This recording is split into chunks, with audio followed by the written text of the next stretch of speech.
এইভাবে বাঁচানো যায় না দাদা ভাই, এইভাবে একদম টোটালি বাজে। শুভেন্দু অধিকারী মহাশয় ভুল করছেন। নির্দিষ্ট সালে যেরকম কুরবানির প্রথা চলছিল সেই প্রথা চালু করে আমার ঋণ আছে 9 লাখ টাকা, ঋণের বোঝা শুভেন্দু অধিকারীকে নিতে হবে। কুরবানির নিয়ম বন্ধ করেছে, মানছি না, মানবো না।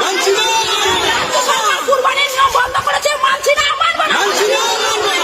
নাহলে আমার স্বামী সুইসাইড করবে বলছে, সন্তান অনাথ হবে, কিভাবে চালাবো? আমি তো মেয়ে মানুষ, আমার কি বাইরে যাওয়ার ক্ষমতা আছে? আমি কি ইনকাম করবো? রেখা পাত্র দিদি ভাই যে কথা বলছে যে গরু যে 14 বছর বয়সীকে কুরবানি দিতে হবে, কথা তো এতদিন ছিল না। মাত্র 15 দিন ক্ষমতায় এসে আজকে নতুন নতুন নিয়ম, নতুন নতুন কথা চালু করছে। এই নিয়ম তো নেই, মানুষের জীবনের গ্যারান্টি নেই। তাহলে গরুর 14 বছর জীবনের গ্যারান্টি আমরা কিভাবে নেবো? কিভাবে নেবো? শুধু তো গরুকে খাওয়ালে আর গরুকে দুধ বিক্রি করলে তো আমাদের সংসার চলবে না। কুরবানির কথা ছিল বলে গরু তুলতাম, গরু পুষতাম।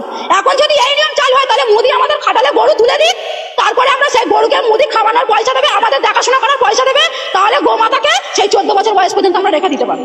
তার আগে গোমাতা এতদিন এই প্রথা চালু ছিল না, আমরা এই প্রথা রাখতে পারবো না। আমাদের কুরবানির প্রথা চালু করুক, নাহলে আমাদের স্বামীরা সন্তানরা সব অনাথ হয়ে যাবে, সুইসাইড করবে বলছে।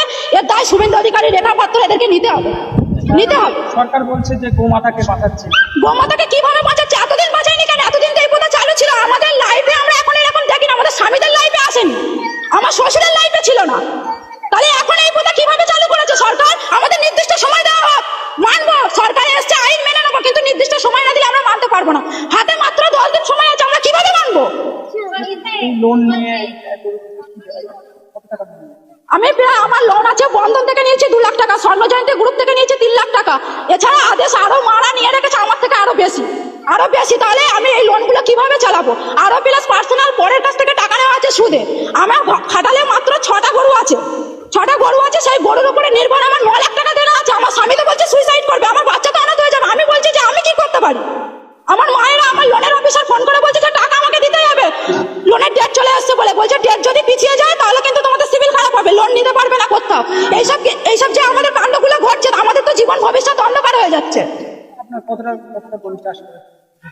আমার 6টা গরু আছে, 2টো ছোট ছোট বাছুর আছে, 8টা গরু আছে। কি চাইছেন আপনারা? আমরা এই কুরবানির প্রথা চালু হোক, কেনা বেচা যেমন চলছিল সেইগুলো নিয়মগুলো বাদ দিয়ে কেনা বেচাটা চালু করে দিই। আমাদের গরুগুলো বেচা কেনা না হলে আমরা সুইসাইড করা ছাড়া আমাদের বাধ্যতা।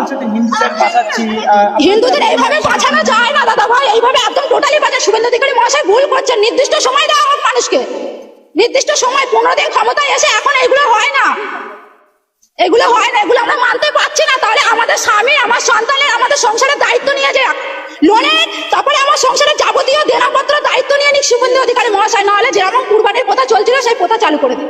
নাহলে আমার ঋণ আছে 9 লাখ টাকা, ঋণের বোঝা শুভেন্দু অধিকারীকে নিতে হবে। নাহলে আমার স্বামী সুইসাইড করবে বলছে, আমার সন্তান অনাথ হবে, আমি কিভাবে চালাবো? আমি তো মেয়ে মানুষ, আমার কি বাইরে যাওয়ার ক্ষমতা আছে? আমি কি ইনকাম করবো? দিদি আপনার নাম এবং মৌসুমী ঘোষ, আমার বাড়ি বামুনিয়া।